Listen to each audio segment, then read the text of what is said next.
संजीवन music therapy. सूर संजीवन म्युझिक थेरपी. नमस्कार, मी सूरसंजीवक डॉक्टर संगीता सांगवीकर आणि तुम्ही पाहताय यूट्यूब चॅनल सूरसंजीवन म्युझिक थेरपी.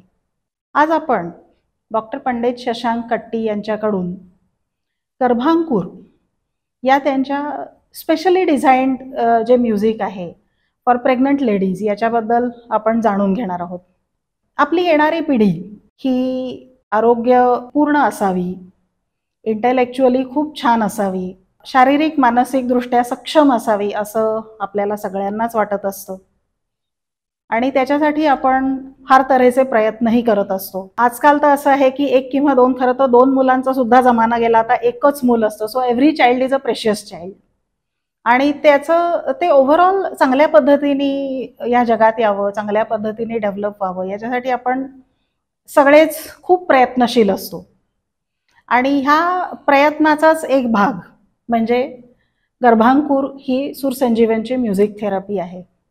तर आपण गर्भांकुर ह्या म्युझिक विषयी डॉक्टर पंडित शशांक कट्टी जे सूरसंजीवन म्युझिक थेरपीचे उद्गाते किंवा पायोनियर आहेत त्यांच्याकडून याविषयी आपण जास्ती जाणून घेणार आहोत. सर नमस्ते. नमस्कार. आम्हाला असं जाणून घ्यायला आवडेल की प्रेग्नन्सीसाठी स्पेशली म्युझिक करावं, या प्रेग्नन्सी म्युझिकवर काम करावं असं तुम्हाला का वाटलं आणि याची सुरुवात कुठे आणि कशी झाली होती? याची सुरुवात साधारण 15-16 वर्षांच्या पूर्वी झाली आहे. त्यावेळेला आमचा मुंबईमध्ये एके ठिकाणी म्युझिक थेरपीवरचाच कार्यक्रम होता.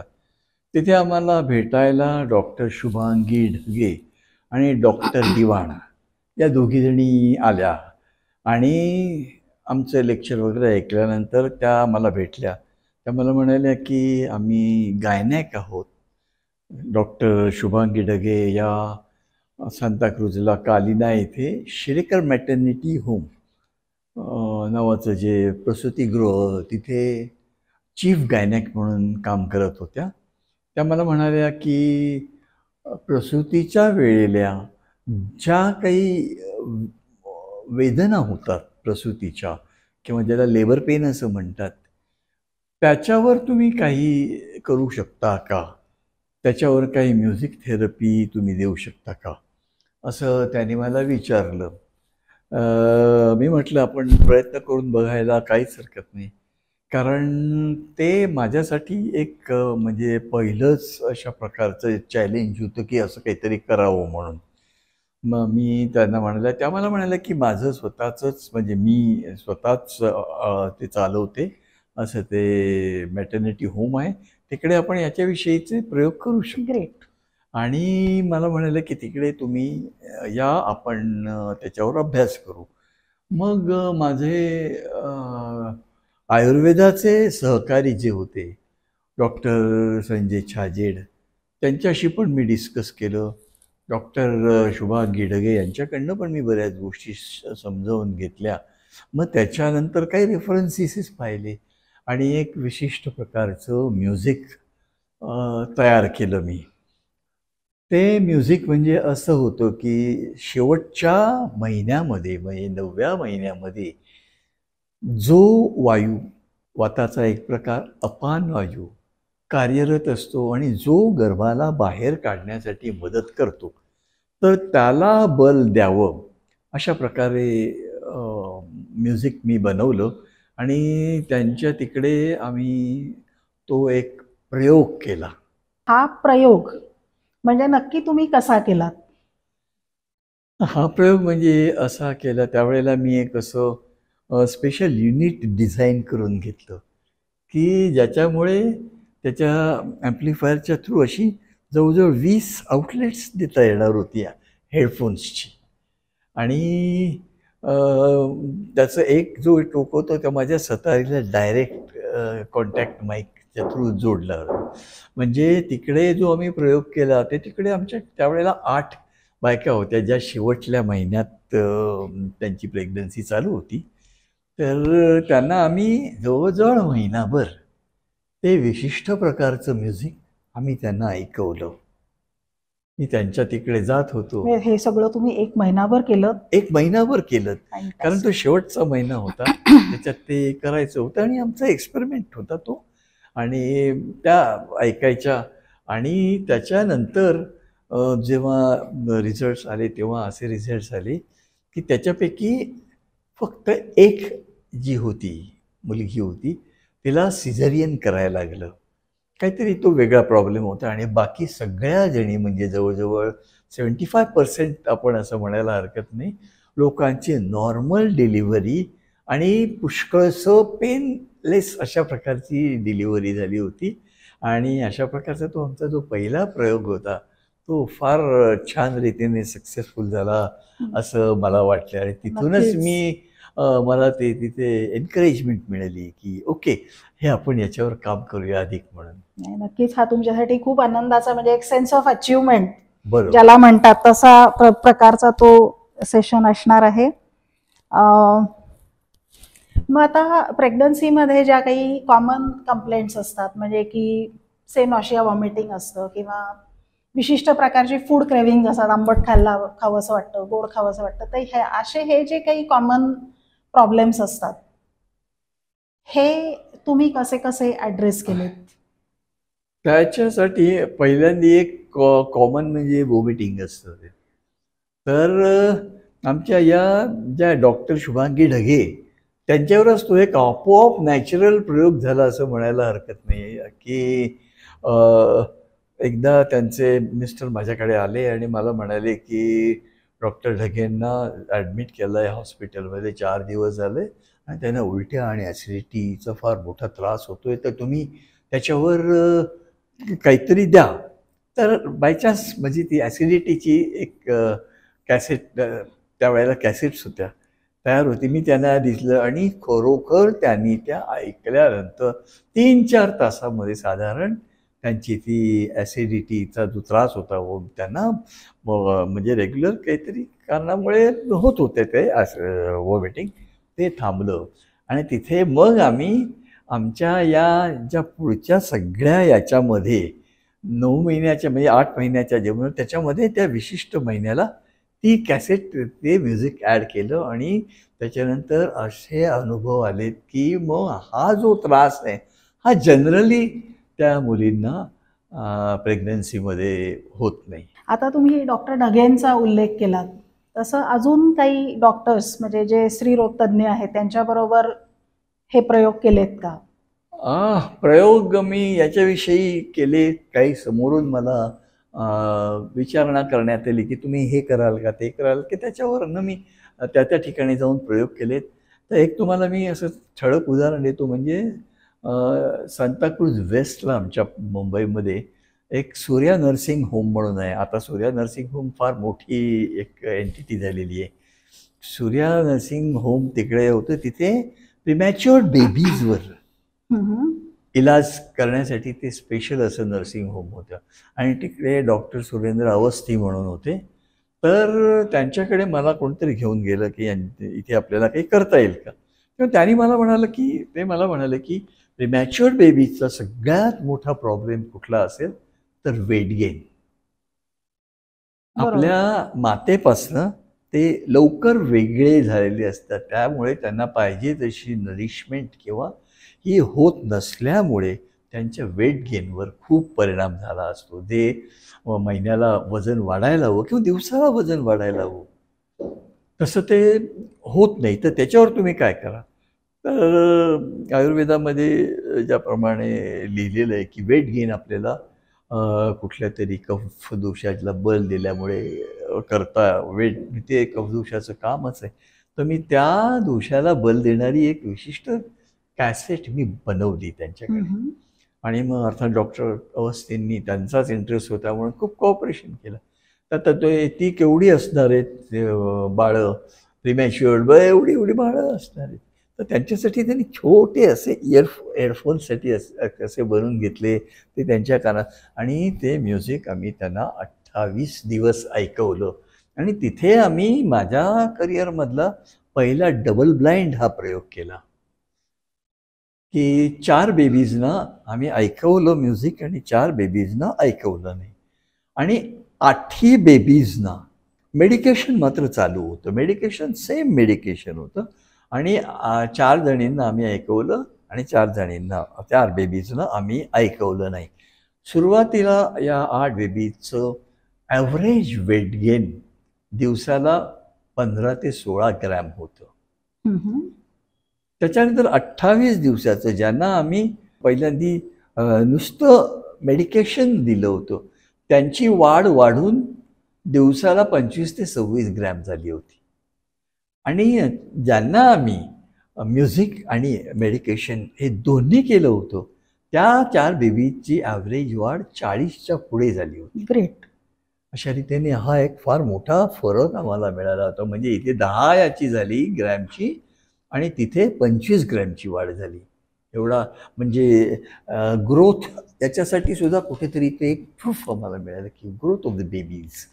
ते पण म्युझिक आमच्या या 8 महिन्याच्या म्युझिकमध्ये आम्ही ॲड केलेलं आहे की काही विशिष्ट वेळेला जेव्हा ग्रोथ होते तेव्हा ते म्युझिक आम्ही ऐकवतो. फॅन्टॅस्टिक. आता असं आहे की प्रेग्नन्सी म्युझिक हे असं म्हणलं तर हे खूप एक जनरलाइज्ड अशी टर्म होते. मग आता तुम्ही ज्या पद्धतीचं म्युझिक डिझाईन केलेलं आहे ते असं एकच म्युझिक पूर्ण 9 महिने ऐकायचं आहे का त्याच्यामध्ये काही व्हेरिएशन्स आहेत? एकच म्युझिक ऐकून चालणार नाही. बेबीची ग्रोथ ही प्रत्येक महिन्याला वेगवेगळ्या पद्धतीने होत असते. सुरुवातीला 4थ्या महिन्यात हार्टबीट असतात, 6व्या महिन्याला लिड्स असतात आणि ग्रोथ असते. प्रत्येक महिन्याला स्पेशलाइज्ड अशा पद्धतीने त्यांची वाढ होत असते. आणि म्हणून मी जसं म्हटलं की गर्भावक्रांती हा जो आयुर्वेदाचा चॅप्टर आहे त्याच्यात जे लिहिलेलं आहे त्याच्याप्रमाणे प्रत्येक महिन्याचं 2 to 9 प्रत्येक महिन्याचं आम्ही म्युझिक बनवलं, वेगळं म्युझिक बनवलं. आणि तसं ते बनवायलाच हवं कारण प्रत्येक महिन्याची ग्रोथ ही वेगळी असते बेबीची आणि ती प्रत्येक महिन्याची ग्रोथ कशी वेगळी असते हे सांगायला आपल्याकडे डॉक्टर दीपाली छाजेड आलेले आहेत. या आयुर्वेदाचार्य आहेत. त्यांनी गर्भावक्रांती या चॅप्टरचा स्पेशल अभ्यास केलेला आहे आणि त्या आपल्याकडे आल्या आहेत. आणि मी त्यांना रिक्वेस्ट करतो की तुम्ही प्रत्येक महिन्याची वाढ कशी होते बेबीची प्रत्येक महिन्याच्या बद्दल ग्रोथ कशी होते याचं आमच्या प्रेक्षकांना थोडंसं ज्ञान द्यावं.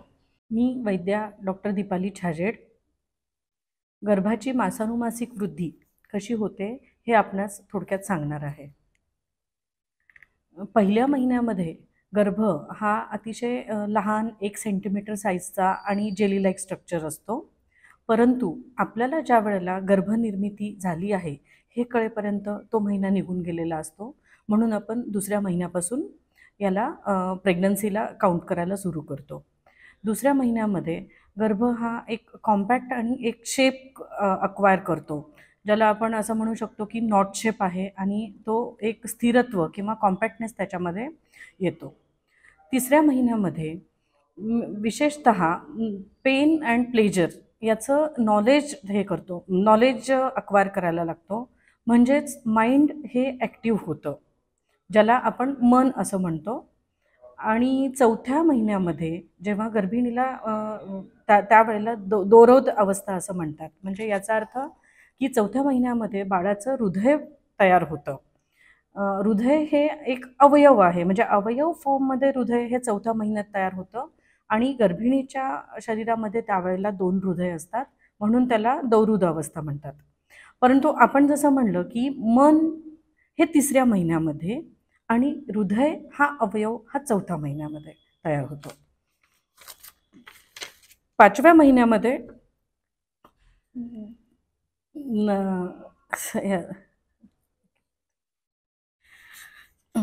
5व्या महिन्यामध्ये अजूनही शरीराला स्थिरता येते. त्याच्यामुळे म्हणजे किंवा आपण त्याला म्हणू शकतो की दृढता येते. म्हणजे एक्सेसिव्ह फ्लेश आणि ब्लड त्याच्यामध्ये तयार होतं. आता ह्या सर्वच महिन्यांमध्ये म्हणजे 5 महिन्यांपर्यंत जर आपण विचार केला तर पंचभौतिकत्वानुसार पृथ्वी हे जर पंचमहाभूत याचा विचार करता आपल्याला स्थिरत्व मिळतं. आपमहाभूतामुळे नरिशमेंट किंवा न्यूट्रिशन मिळतं. तेज महाभूतामध्ये त्यामुळे त्याला एक ट्रान्सफॉर्मेशन त्याच्यामध्ये की आपल्याला कोणता अवयव आणि कसा आहे त्याचं ट्रान्सफॉर्मेशन होतं. आणि आकाश महाभूतामुळे डायमेन्शनल ग्रोथ मिळते. आणि वायूमुळे सेल डिव्हिजन म्हणजे नंबर ऑफ सेल्स वाढतात, म्हणजे ग्रोथ वाढते. तर दोषांच्या दृष्टीने आपण जर विचार केला तर ह्या 5 महिन्यांपर्यंत तर हे पंचभौतिकत्व जे काही आहे ते आपण 3 दोषांमध्ये त्याचा विचार करतो की वातदोष हे आकाश आणि वायू महाभूतापासून बनतं, पित्तदोष हा तेज महाभूतापासून बनतो आणि कफदोष हा पृथ्वी आणि आप महाभूतापासून बनतो. मग गर्भाच्या पूर्ण वाढीसाठी आपल्याला हे 5ही महाभूत म्हणजे जे 3 दोषांमध्ये इन्क्लुडेड असतात त्या तिघांचीही आवश्यकता असते की त्यांनी योग्य योग्य वेळेला योग्य योग्य प्रमाणे आपलं आपलं कार्य पूर्ण करावं की जेणेकरून गर्भाची वाढ होते. मग आता हे 5 संपले. 6व्या महिन्यामध्ये माझ्या दृष्टीने हा सर्वात महत्त्वाचा महिना आहे की ज्याच्यामध्ये एक्सेसिव्ह इन्क्रीज इन स्ट्रेंथ म्हणजे बलप्राप्ती ही सर्वात जास्त असते. कॉम्प्लेक्शन, इंटेलिजन्स म्हणजे बुद्धिमत्ता, लिगामेंट्स आणि टेंडन्स म्हणजे हालचाल करण्यासाठी जे पेशी आणि हाडांमध्ये जी काही सांधले गेलेले किंवा जोडले गेलेले ज्या गोष्टी असतात ते तयार होतात. केस, कॉम्प्लेक्शन, स्किन, नख ह्या इत्यादी ज्या दृढता दाखवणाऱ्या गोष्टी आहेत त्या तयार होतात. म्हणजे ओव्हरऑल स्ट्रेंथ इथे फॉर्म होते. आणि 7वा महिना ज्याला आपण म्हणतो की आपला डोहाळ जेवणाचा महिना, परंतु 6वा महिना हा डोहाळ जेवणाचा महिना असू शकतो कारण सगळ्यात महत्त्वाच्या वाढी ह्या 6व्या महिन्यात झालेल्या असतात आणि 7व्या महिन्यामध्ये ह्याच सर्व गोष्टी परत अजून जास्त वाढतात. म्हणजे ओव्हरऑल ही जनरलाइज्ड ग्रोथ होते. 8वा महिना हा सर्वात जास्त महत्त्वाचा आहे कारण ओज म्हणून जो हा एक शरीरातला एक आपण ज्याला म्हणू की शुद्धतर असा हा जो ओज आहे तो मातेच्या आणि गर्भाच्या शरीरामध्ये हा ट्रॅव्हल करत असतो. म्हणजे काय की तो कधी मातेच्या शरीरात असतो, कधी गर्भाच्या शरीरात असतो. आता ज्या वेळेला तो मातेच्या शरीरात असतो त्यावेळेला माता एकदम फ्रेश असते आणि ज्या वेळेला तो गर्भाच्या शरीरात असतो त्यावेळेला गर्भ मस्त हालचाल करत असतो पण माता म्लान झालेली असते. तर याला स्थैर्यत्वाची गरज असते. आणि मग 8व्या महिन्यामध्ये मात्र त्या 8व्या महिन्याच्या शेवटी तो स्थिर व्हायला लागतो. म्हणजे मातेच्या पण शरीरामध्ये असला पाहिजे आणि गर्भाच्या पण शरीरामध्ये असला पाहिजे. तर हे जे ओजाचं स्थैर्यत्व आहे हे याला आपण असं म्हणू शकतो की दोघांच्याही याची जी लाईफ एक्सपेक्टन्सी आहे ती 8व्या महिन्यात जास्त महत्त्वाची असते आणि हे ओजाला स्थैर्यत्व येतं. आता 9वा महिना हे आहे की म्हणजे ओव्हरऑल जर सगळी ग्रोथ ही 8व्या महिन्यात जर व्यवस्थित झाली तर 9वा महिना हा एक स्पेअरमध्ये जो मिळतो किंवा त्या महिन्यात डिलिव्हरी होऊ शकते. परंतु जर ही ग्रोथ कमी पडली तर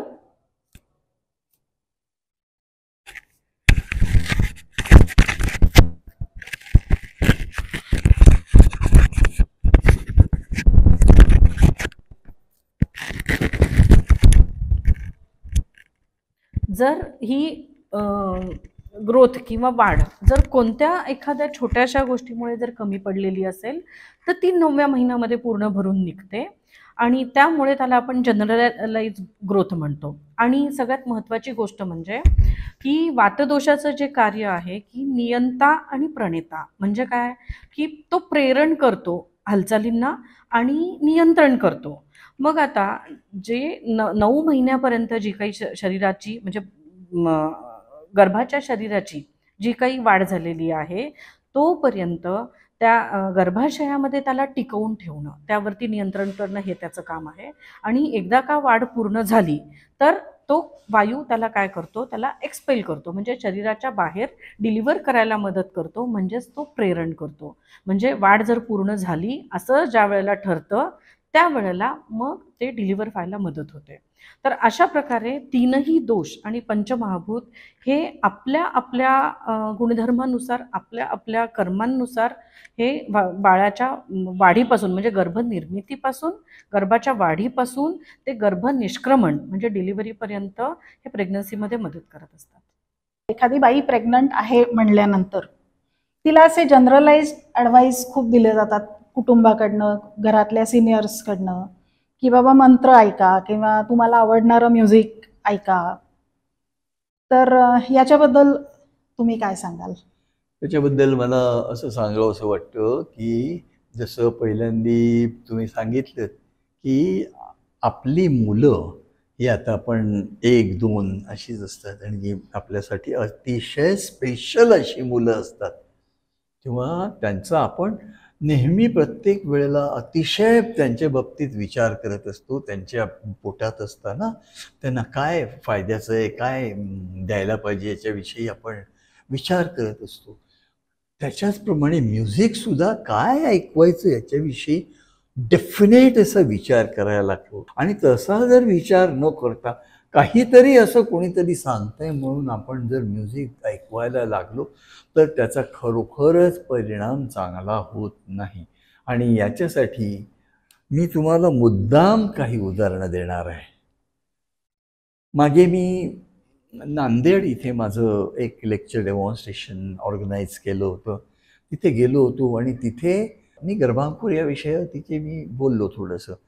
एक आजी आजोबा माझ्याकडे आले. ते मला म्हणाले, की आमचं बाळ आहे, त्याला तुम्ही जरा बघायला याल का? त्याला इथे आणता येणार नाही. म्हटलं केवढं बाळ आहे? तर म्हणे आता 2 महिन्याचं आहे हार्डली ते. तुम्ही याल का बघायला? मी म्हटलं ठीक आहे, येईन मी. तर त्यांच्या घरी मी गेलो आणि पाहिलं तर काय, त्या बाळाची सगळी स्किन अशी ड्राय झाली होती आणि त्याच्यावर बापरे. अशा सुरकुत्या पडल्या होत्या सगळीकडे. ते म्हणे बघा असं आहे, तुम्ही काही त्याच्यावर करू शकता का? त्याच्यावर मी विचार केला. मी त्यांना त्या मुलीच्या त्या बेबीच्या आईला विचारलं, बाळाच्या आईला, की म्हटलं हे का झालं असं? ते म्हणाला मला काय माहिती. तर मी त्यांना विचारलं, तुम्ही याच्या अगोदर तुम्ही प्रेग्नंट असताना काही ऐकलं होतं का असं? त्या म्हणाल्या असं काही म्हणजे मी त्यांना म्हटलं की गायत्री मंत्र ऐकला होता का? तर त्या म्हणाल्या हो, मला सांगितलं होतं की गायत्री मंत्राचा जप करा आणि ताकदवान होतो मुलगा म्हणून वगैरे वगैरे, म्हणून मी तो केला. पण हा उपदेश अतिशय चुकीचा होता. अभ्यास न केलेला असा उपयोग होता. कारण आपल्याला सगळ्यांना माहिती आहे की गायत्री मंत्र किंवा ओंकार हे जे आहेत हे अंगात उष्णता निर्माण करणारे मंत्र आहेत. एनर्जी वाढवणारे म्हणजे अशा पद्धतीचे. आणि त्याच्यासाठी मुळात तुमचं शरीर हे त्या मंत्राचा इफेक्ट सहन करणारं असलं पाहिजे. सगळ्या बाळांची शरीरं तशी नसतात. पित्ताचा इफेक्ट ज्याची वाढ झाली त्याच्या शरीरामध्ये आणि त्याच्या शरीरावर सगळं ड्राय झालं त्याच्यासोबत. मग मी त्यांना ते दिलं. नंतर त्यांचा फोन पण आला की आता ते बऱ्याच प्रमाणात कमी झालं आहे म्हणून ते. आणि असाच एक प्रकार पुण्याला एका मॅटर्निटी होममध्ये मी लेक्चर्स दिली होती याच्यावर. तिकडे अशा खाली उतरल्या तर कोणीतरी एक बाई त्यांच्या नातवाला घेऊन आल्या आणि त्यांनी मला सांगितलं की त्यांनी माझं लेक्चर ऐकलं होतं. त्यांनी मला सांगितलं की आमच्या मुलाच्या डोळ्यातनं सारखं असं घाण आणि पाणी येत राहतं. त्यांना मी परत तोच प्रश्न विचारलं आणि तिथे तेच बरोबर निघाले की त्या मुलाच्या आईने गायत्री मंत्र ऐकला होता, त्याचं पारायण केलं होतं. डोळे हे पित्ताचे अवयव मानले जातात आणि त्याच्यामुळे इफेक्ट झाला होता तो चांगला नव्हता. म्हणूनच मला सगळ्यांना सांगायचं आहे तुम्हाला की अशा प्रकारे कोणीतरी सांगतं असं करू नका. तुमच्या बाळाची तुम्ही व्यवस्थित काळजी घ्या. आणि मी आमचंच असं म्हणत नाही, परंतु ज्या कोणी अभ्यास केलेला आहे या सगळ्या गोष्टींचा वैद्यकीय अभ्यास केलेला आहे असंच संगीत जर तुम्ही तुमच्या बाळासाठी स्पेशल काही ऐकवायचं असेल तर ऐकवा.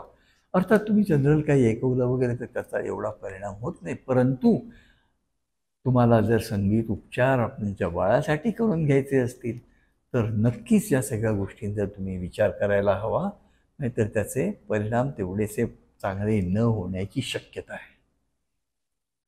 आतापर्यंत आपण जे बोललो ते प्रेग्नन्सी म्युझिक म्हणजे आईनी ऐकायचं ड्युरिंग प्रेग्नन्सी असं आपण बोललो. पण जेव्हा ह्या प्रकारचं म्युझिक ऐकलेल्या आयांची बाळं जन्माला आली तर पुढचे त्यांच्या म्हणजे शारीरिक मानसिक वाढ कशी झाली किंवा कशी होते याच्याबद्दल तुमच्याकडे काही ऑब्झर्वेशन्स काही डेटा आहेत ना. मी अगदी जो पहिले माझा डॉक्टर ढेकेंच्या बरोबरचा तिकडे त्यांच्या तिकडे प्रयोग सांगितला ना, तर त्यांचा अचानक मला एक असा फोन आला 3-4-5 महिन्यांनी किंवा 6 महिन्यांनी असं, की पंडितजी तुम्ही ताबडतोब येऊ शकताय का? म्हणे ते एक बाळ आणि त्यांची आई घेऊन आलेलं आहे, त्याची आई घेऊन आले आणि ते बाळ असं मजेशीर पद्धतीने गातं. क्या बात आहे. तर ते गातं. मी त्यावेळेला मला वेळ नव्हतं, म्हटलं मी आत्ता काही लगेच येऊ शकत नाही, मग नंतर बातमी काय. पण त्यांनी ते सांगितलं की त्यांनी म्हटलं की तुम्ही जे वाजवलं तेच ते गातात. अर्थात तसं काही नसणार आहे, पण ते बाळ काहीतरी असं त्या पद्धतीचं गात होतं. हा एक फार म्हणजे याची मजेशीर असा अनुभव आला. पण त्याच्यानंतर सुद्धा अनेक अनेक असे अनुभव आलेत. एका प्रसिद्ध कॅसेट कंपनीने माझा तो सेट गर्भांकुर हा मार्केटला अवेलेबल पण आहे. सगळ्या सीडीजचा असा त्यांनी बनवलेला आहे आणि त्याच्यामार्फत हजारो लोकांनी याचा फायदा घेतलेला आहे या प्रोजेक्टचा. आणि मार्केटमध्ये लोक घेतात ते आणि ऐकतात ते. त्याच्यानंतर मनन खेर म्हणजे मी त्याच्याचकडे येणार होते की विशेष उल्लेख करावा असे काही तुमचे अनुभव सांगाल का? आहेत ना. मनन खेर म्हणून जो आहे तो आता जवळजवळ माझ्या अंदाजाप्रमाणे एक 18-19 वर्षांचा आहे. त्यांनी त्याच्या आईनी माझी ही म्युझिक थेरपी ऐकली होती. अत्यंत ब्रिलियंट मुलगा. पार्ल्याच्या महिला विद्यालयातला होता आणि तो बोर्डातनं वगैरे खूप पहिला वगैरे आला म्हणून त्याचा बाहेर फोटो वगैरे लावला होता एवढा. त्याच्यानंतर आता ज्या आपल्याकडे बोलून गेल्या डॉक्टर दीपाली छाजेड, त्यांचा मुलगा सुद्धा अतिशय ब्रिलियंट आहे. तो पण त्याच्या करिअरमध्ये खूप छान असं करतोय. नमस्कार, मी डॉक्टर दीपाली छाजेड.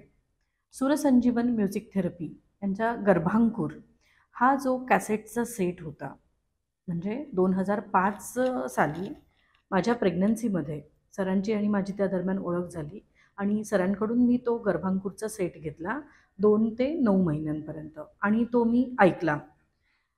शिवाय बाळाच्या जन्मानंतरसुद्धा मी तो त्याला ऐकवला आणि मला हे सांगण्यात अत्यंत आनंद होतो की मुलगा आज माझा 20 वर्षाचा आहे आणि तो इंजिनिअरिंग याच्यामध्ये एक चांगल्या मार्कांनी उत्तीर्ण झालेला आहे आणि फिजिकली, मेंटली आणि इवन इंटेलेक्च्युअलीसुद्धा तो खूप छान आहेत आणि मला याचे खूप चांगले रिझल्ट्स मिळालेले आहेत. म्हणजे totally he is and even सोशलीसुद्धा he is very much healthy and fit and fine. त्याच्यानंतर खूप लहान मुलं जी दिसतात, आजची पिढी तशी ब्रिलियंट आहे नाही असं नाही मला म्हणायचं, परंतु म्युझिक थेरपी घेतलेली मुलं विशेष अशी ब्रिलियंट आढळतात. त्यांची ग्रास्पिंग पॉवर वगैरे खूप चांगली असते. आमच्या कार्यक्रमाच्या शेवटी व्हिडिओच्या शेवटी आम्ही ते एक असं डॉक्युमेंट टाकणार आहे की तुम्ही ते बघा, अवश्य बघा आणि तुम्हाला कळेल की लोकांना त्याचे परिणाम मिळतात खूप छान. आता हे आपण बघितलं की याचे रिझल्ट्स वगैरे सगळे, पण ही थेरपी त्या आईनी कशा पद्धतीने ऐकायची आहे, म्हणजे ऍप्लिकेशन पार्ट त्याचा जो आहे तो कसा आहे? हा असं आहे की सध्या माझी जी ओव्हरऑल म्युझिक थेरपी आहे सूरसंजीवन, ती मी ऑनलाईन देत असतो आणि ही पण गर्भांकुर ही पण मी ऑनलाईन देत असतो. ज्या प्रेग्नंट लेडीज असतात त्यांना प्रत्येक महिन्याचा मी वेगळा असा त्यांचा युजर्स नेम आणि पासवर्ड हे त्यांना मी प्रोव्हाइड करत असतो. त्यांनी त्या वेबसाईट आहे ती तिथे जाऊन तो टाकला तसा की त्यांना ते म्युझिक त्यांना घरी बसून ऐकता येतं आणि अशा प्रकारे त्यांच्यापर्यंत ते म्युझिक घरबसल्या पोचतं. त्यांना यायला लागत नाही कुठे माझ्याकडे. आणि काही जर अडचणीच आल्या तर ते मला फोन करून विचारतात, कॉल करतात की काय. तर अशा प्रकारे हे आता घरबसल्या लोकांना आणि अतिशय कमी अशा एफोर्डेबल अशा कॉस्टमध्ये हे त्यांना मी देत असतो. तुम्ही कोणी जर मला विचारलं आणि मला विचारली किती कॉस्ट ते तुम्हाला कळेल की खरोखरच हे अतिशय एफोर्डेबल असं आहे. खूप नोबल असं काम तुम्ही करता आहात. आणि आता हे लोकांच्यापर्यंत पोचवण्यासाठी तुम्ही काय करू इच्छिता? आम्ही वेगवेगळे सेमिनार्स घेतोय, लोकांना सांगतो आहे. लोकांना मुळात म्युझिक थेरपीचं आम्ही म्युझिक समजावून सांगतो आहे. कारण अशी एक गैरसमजूत पसरलेली आहे की संगीत ऐकवा, त्याचे चांगले परिणाम होतात. असं नाही आहे. संगीताचे परिणाम होतात, तसेच दुष्परिणामही होतात जे नीटपणे दिलं गेलं नाही. आणि विशेष करून गर्भांकुरच्या बाबतीत आपण फार फार काळजीपूर्वक गोष्टी निवडल्या पाहिजेत. असं वाटेल तसं निवडून चालणार नाही. जसं मी आत्ता म्हटलं, तुम्हाला जे सांगितलं की गायत्री मंत्र, ओंकार या गोष्टी चुकून सुद्धा वापरू नका. कारण का त्या विपरीत परिणाम करण्याची शक्यता आहे. पार्ल्याला आमच्या एक खूप मोठ्या गायनॅक होत्या, चाइल्ड स्पेशालिस्ट होत्या. त्या पहिल्यांदा द्यायच्या. नंतर मी हे सांगितल्यानंतर त्या म्हणाल्या, ओके मी यापुढे म्हणजे गायत्री मंत्र देऊ नको का कोणाला? मी म्हटलं देऊ नका असं नाही, एकदा म्हटल्याने काही होत नाही. परंतु गायत्री मंत्र किंवा असे मंत्र जे अतिशय स्पेशल इफेक्ट देणारे असतात त्यांचा उपयोग करा असं सांगणारा त्यातला तज्ज्ञ पाहिजे माणूस, की ज्यामुळे माता आणि गर्भ किंवा माता आणि बाळं यांना कुठल्याही प्रकारचा त्रास होणार नाही, फायदा होईल. ह्याचा ज्यांनी नीट अभ्यास केला आहे अशाच माणसांकडनं म्युझिक थेरपी घ्या असं मी तुम्हाला सांगेन. धन्यवाद सर, खूप छान माहिती दिलीत. आणि प्रेक्षक हो, येणाऱ्या पिढीबद्दल तुम्ही नक्कीच सजग असाल आणि सजग राहावं सुद्धा. त्या मुलाच्या, येणाऱ्या मुलाची ओव्हरऑल जी डेव्हलपमेंट असते, शारीरिक मानसिक असते, त्याच्याबद्दल तुम्ही नक्की सजग राहावं. आणि त्याच्यासाठी जे काही तुम्हाला म्युझिक द्यायचं आहे ते मेडिकली सपोर्टिव्ह अशा पद्धतीचं असलं पाहिजे. आणि गर्भांकुर हे म्युझिक हे निश्चितपणे त्या पद्धतीचं आहे. बरं, हे करत असताना या सगळ्या गोष्टींमध्ये डॉक्टरांचा सहभाग हा निश्चितपणे होता. आणि डॉक्टर पंडित शशांक कट्टी यांनी डिझाईन केलेलं गर्भांकुर हे जे म्युझिक आहे हे आजपर्यंत कैक हजार पेशंट्सनी ऐकलेलं आहे. आणि त्याचे रिझल्ट्स हे तसेच अत्यंत आश्चर्यकारक अशा पद्धतीचे आलेले आहेत. सो येणाऱ्या पिढीच्या चांगल्या आरोग्यासाठी नक्कीच गर्भांकुरचा विचार करा. थँक्यू.